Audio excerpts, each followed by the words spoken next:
Hello students, welcome to our current affairs session. In today's lecture, we will discuss some important current affairs of 20th May 2024. तो आज हम 20 मई 2024 के कुछ महत्वपूर्ण current affair discuss करेंगे जो एग्जाम पॉइंट ऑफ व्यू से काफी इंपॉर्टेंट करंट अफेयर्स हो सकते हैं। सो स्टार्ट करते हैं आज का session with some important current affairs of 20th मई। सो आज की क्लास की अगर हम बात करें तो सबसे पहले हम कुछ महत्वपूर्ण अंतर्राष्ट्रीय समाचारों पर चर्चा करेंगे। इंटरनेशनल न्यूज में, अंतर्राष्ट्रीय समाचार में हम इंटरनेशनल लेवल पर अगर कोई अपॉइंटमेंट हो रहा है, कोई इंटरनेशनल अथॉरिटी है, कोई इंटरनेशनल ऑर्गेनाइजेशन है, अगर उसके अपॉइंटमेंट से रिलेटेड कोई न्यूज है तो वो कवर करेंगे। कोई किसी कंट्री में प्रेसिडेंट या प्राइम मिनिस्टर का अपॉइंटमेंट या करेंसी से रिलेटेड कोई न्यूज बनती है तो वो भी हम किस में कवर करेंगे, अंतर्राष्ट्रीय समाचार में कवर करेंगे। सेकेंड, हम डिस्कस करेंगे कुछ इंपोर्टेंट नेशनल न्यूज, कुछ इंपोर्टेंट राष्ट्रीय समाचार जिसमें हम सेंट्रल गवर्नमेंट और कैबिनेट की कुछ इनिशिएटिव्स देखेंगे। कोई सेंटर अथॉरिटी है, कोई स्टेचुअरी या कॉन्स्टिट्यूशनल बॉडी है, उससे रिलेटेड अगर कोई न्यूज बनती है तो वो हम नेशनल न्यूज या राष्ट्रीय समाचार में कवर करेंगे। थर्ड हमारी कैटेगरी होगी बैंकिंग और वित्त समाचार, जिसमें हम बैंक और फाइनेंस से रिलेटेड, बैंकिंग एग्रीमेंट से रिलेटेड हम इंपॉर्टेंट न्यूज कवर करेंगे। रीसेंट स्पोर्ट्स इवेंट्स हम देखेंगे, रिसेंटली जो खेल समाचार है उनसे रिलेटेड कुछ महत्वपूर्ण खबरों डिस्कस करेंगे। महत्वपूर्ण दिनों से रिलेटेड कुछ खबरें देखेंगे। अगर किसी इंटरनेशनल या इंडियन बेसिकली ऑर्गेनाइजेशन ने कोई रैंक या रिपोर्ट जारी की है तो उससे रिलेटेड हम न्यूज देखेंगे। रीसेंट अपॉइंटमेंट और रेजिग्नेशन, नियुक्तियों और इस्तीफे से रिलेटेड समाचार देखेंगे। और लास्ट में हम डिस्कस करेंगे सारांश और summary of today's lecture. Clear? तो हम इन 7 कैटेगरीज में डिवाइड करके आज की न्यूज समझेंगे, आज के करंट अफेयर समझेंगे और लास्ट में हम कंप्लीट समरी देखेंगे कि आज की क्लास में हमने कौन कौन से इंपॉर्टेंट न्यूज कवर किए। सो स्टार्ट करते हैं आज का session. The image used in our slide deck are for educational purpose only. We respect the intellectual property right of the original creator and owner of these images. If you are the owner of any of the image used in this deck and have any concern or issue, please contact us at sathi@iitk.ac.in and we shall remove the images. तो हमारे slide deck में उपयोग की गई छवियां केवल शैक्षणिक उद्देश्य के लिए हैं। हम इन छवियों के मूल रचनाकारों और मालिकों के बौद्धिक संपदा अधिकारों का सम्मान करते हैं। यदि आप इस डेक में उपयोग की गई किसी भी छवि के मालिक हैं और आपको कोई चिंता या समस्या है तो कृपया sathi@iitk.ac.in पर हमसे संपर्क करें, हम छवियों को हटा देंगे। सो हमारी पहली न्यूज है इंटरनेशनल न्यूज। तो चीन ने ताइवान को हथियार बेचने पर अमेरिकी रक्षा कंपनियों पर प्रतिबंध लगाया। तो चीन ने जो बोइंग और 2 अन्य अमेरिकी रक्षा कंपनियां, उन पर अभी क्या लगा दिया है, प्रोहिबिशन लगा दिया है, उन पर सैंक्शन लगा दिया है। तो कुछ कंपनियां थी जो अमेरिका की थी, जो ताइवान को क्या बेच रही थी, आर्म्स बेच रही थी, हथियार बेच रही थी। तो अभी चाइना ने उन पर प्रतिबंध लगा दिया है। तो ताइवान को हथियार की बिक्री में उनकी संलिप्तता के जवाब में प्रतिबंध लगाए गए हैं। ताइवान के राष्ट्रपति के शपथ ग्रहण समारोह के साथ यह घोषणा हुई। इस कदम से क्षेत्र में जारी तनाव को बल मिलता है। तो नाम याद रखना है, बोइंग और 2 अन्य अमेरिकी रक्षा कंपनियां थी जिस पर अभी चाइना ने क्या लगा दिया है, सैंक्शन लगा दिया है कि वो ताइवान को हथियार नहीं बेच सकते। क्लियर? नेक्स्ट है इंटरनेशनल न्यूज ही है। पूर्व भारतीय सेना अधिकारी थे जिनका अभी गाजा हमले में निधन हो गया या अभी उनकी डेथ हो गई है। तो कर्नल वैभव अनिल काले जो भारतीय सेना के पूर्व अधिकारी थे, अभी गाजा में उन्हें बेसिकली गाजा में बम धमाके में उनकी डेथ हुई है। वे संयुक्त राष्ट्र सुरक्षा और सुरक्षा विभाग के कर्मचारी के रूप में सेवा कर रहे थे। यह घटना 13 मई 2024 को रफा गाजा में हुई। यह इजराइल और हमास के बीच बेसिकली जो संघर्ष है उसके बाद पहला अंतरराष्ट्रीय हताश को दर्शाता है। क्लियर? ओके, तो ये आप इग्नोर कर सकते हैं। तो इतना याद रखना है आपको यहाँ पे कि वैभव अनिल काले जो भारतीय सेना के पूर्व अधिकारी थे, अभी उनकी गाजा में क्या हो गई है, डेथ हो गई।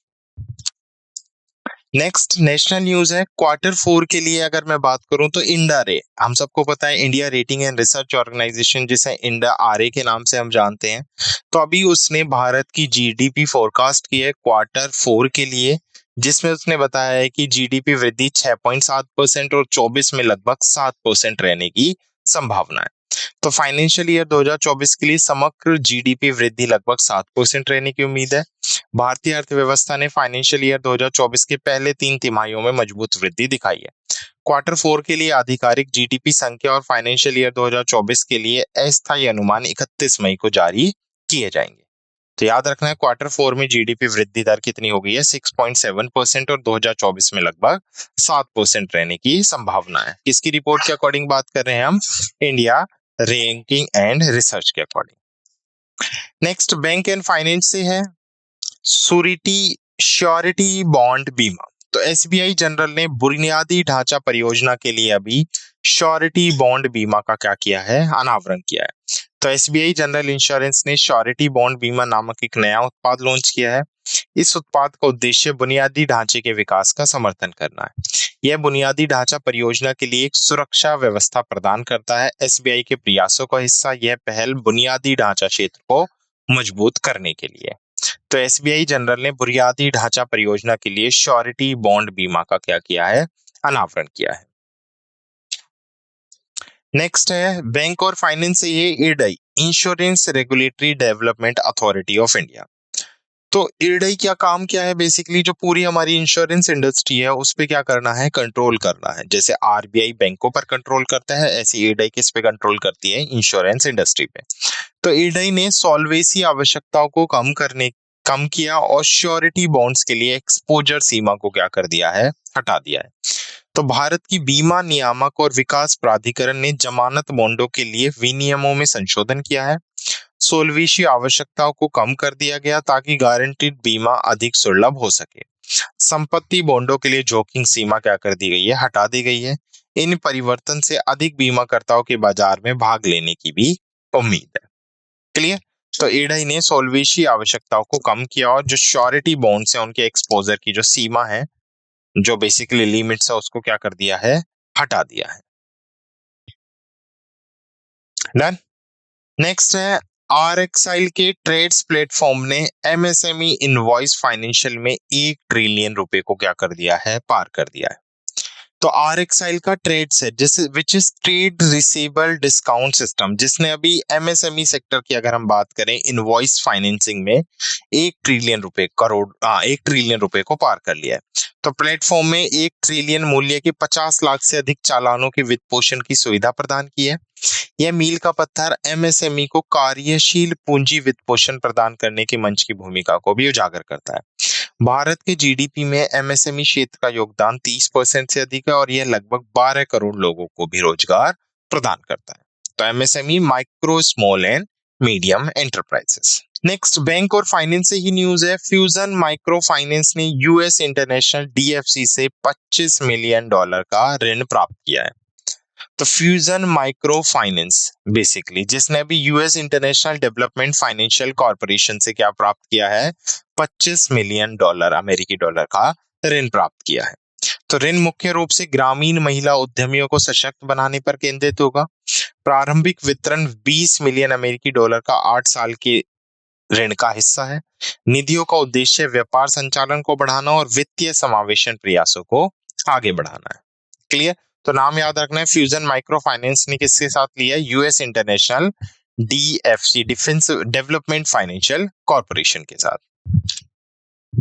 नेक्स्ट सेबी से न्यूज है। Banking and finance security and exchange board of India, जिसका काम होता है भारत की सिक्योरिटी मार्केट्स पे, जो भारत की ट्रेड मार्केट है उसको कंट्रोल करना।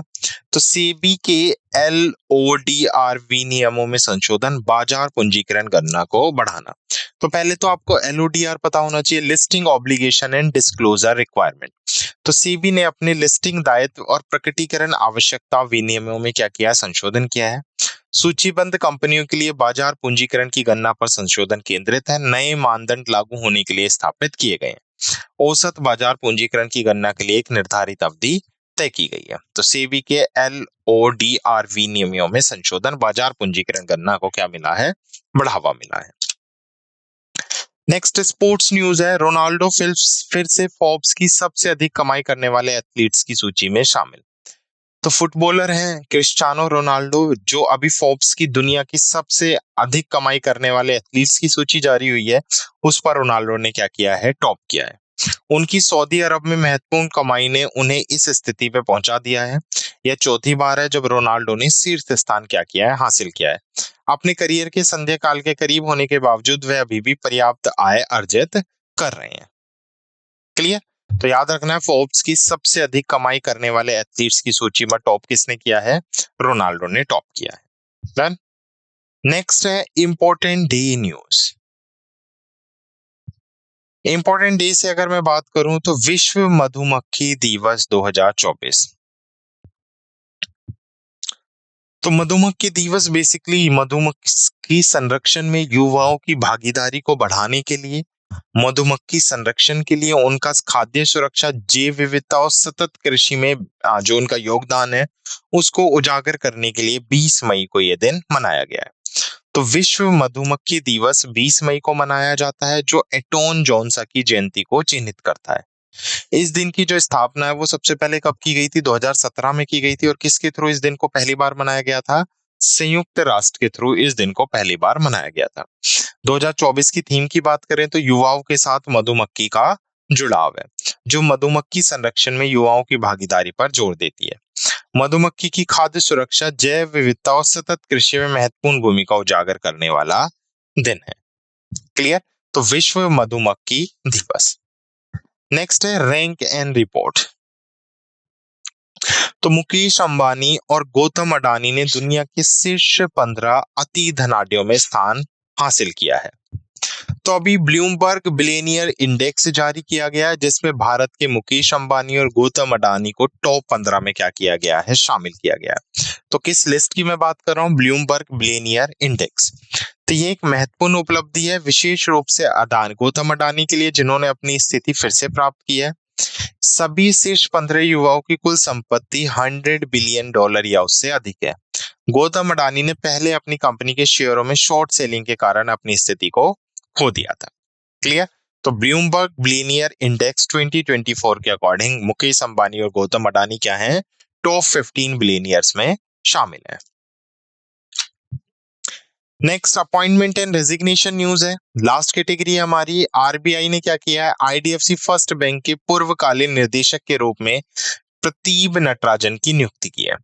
तो रिजर्व बैंक ऑफ इंडिया के पास अंडर बैंकिंग रेगुलेटिंग एक्ट 1949 के तहत पावर है कि वो किसी भी बैंक के होल टाइम डायरेक्टर को क्या कर सकती है? अपॉइंट कर सकती है। तो आरबीआई ने अभी क्या किया है? मंजूरी दे दी है प्रतीब नटराजन को कि वो आईडीएफसी फर्स्ट बैंक के होल टाइम डायरेक्टर के पद पर नियुक्त हो सकते हैं। टेन्योर की अगर मैं बात करूं तो टेन्योर कितने टाइम का होगा? ये जो नियुक्ति है 3 वर्षों के कार्यकाल के लिए। यह निजी क्षेत्र के ऋणदाताओं के लिए एक महत्वपूर्ण विकास भी है। क्लियर? तो ये थे कुछ हमारे 20 मई 2024 के इंपॉर्टेंट करंट अफेयर्स जो हमने डिस्कस किए। Now let's quick revise the session through summary. तो सबसे पहले हमने कुछ अंतर्राष्ट्रीय समाचार देखे। अंतर्राष्ट्रीय समाचार की अगर मैं बात करूं तो हमने देखा ताइवान हथियार बिक्री पर चीन ने अमेरिकी रक्षा कंपनियों पर प्रतिबंध लगाए हैं। तो अभी ताइवान को चाइना बेसिकली अमेरिकी कंपनी है वो हथियार सेल नहीं या नहीं दे सकती, क्योंकि चाइना ने अभी क्या कर दिया? उस पर सैंक्शन लगा दिया है। उसके साथ साथ हमने पढ़ा था कि भारतीय आर्मी ऑफिसर थे जिनका अभी गाजा अटैक में क्या हो गया? निधन हो गया। नेशनल न्यूज में हम लोगों ने देखा था कि इंडिया रेटिंग एंड रैंकिंग की अभी लिस्ट जारी हुई है, जिसमें Q4 के लिए भारत की जीडीपी ग्रोथ रेट प्रेडिक्ट की गई है। बैंक और फाइनेंस से हमने देखा था श्योरिटी बॉन्ड बीमा, जो एक इंफ्रास्ट्रक्चर प्रोजेक्ट है जिसको अभी किसने लॉन्च किया है? एसबीआई जनरल इंश्योरेंस ने अनवील किया है।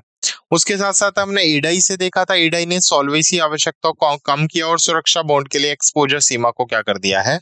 हटा दिया है। उसके साथ साथ हमने आरएक्सएल का ट्रेड प्लेटफॉर्म एसएमई चालन पोषण में $1 ट्रिलियन बेसिकली से 1 ट्रिलियन भारतीय रुपए से अधिक हो गया है। फ्यूजन माइक्रो फाइनेंस ने अमेरिकी अंतरराष्ट्रीय डीएफसी से $25 मिलियन अमेरिकी डॉलर का ऋण प्राप्त किया है। और सेबी से हमने देखा था, सेबी ने अभी एलओडीआर रेगुलेशंस में क्या किए हैं? कुछ अमेंडमेंट किए हैं, कुछ चेंजेस किए हैं। स्पोर्ट्स न्यूज देखी थी। स्पोर्ट्स न्यूज में हमने देखा था कि रोनाल्डो फोर्ब्स की सबसे अधिक कमाई करने वाले एथलीट्स की सूची में टॉप पर है। इंपॉर्टेंट डे में हमने विश्व मधुमक्खी दिवस देखा था। रैंक एंड रिपोर्ट में हमने देखा था कि अडानी और बेसिकली जो मुकेश अंबानी है वो अभी भी वर्ल्ड के टॉप 15 सबसे अति धनी व्यक्तियों में बने हुए हैं। और नियुक्ति और इस्तीफे से हमने देखा था आईडीएफसी फर्स्ट बैंक के होल टाइम डायरेक्टर अभी किसको अपॉइंट किया गया है?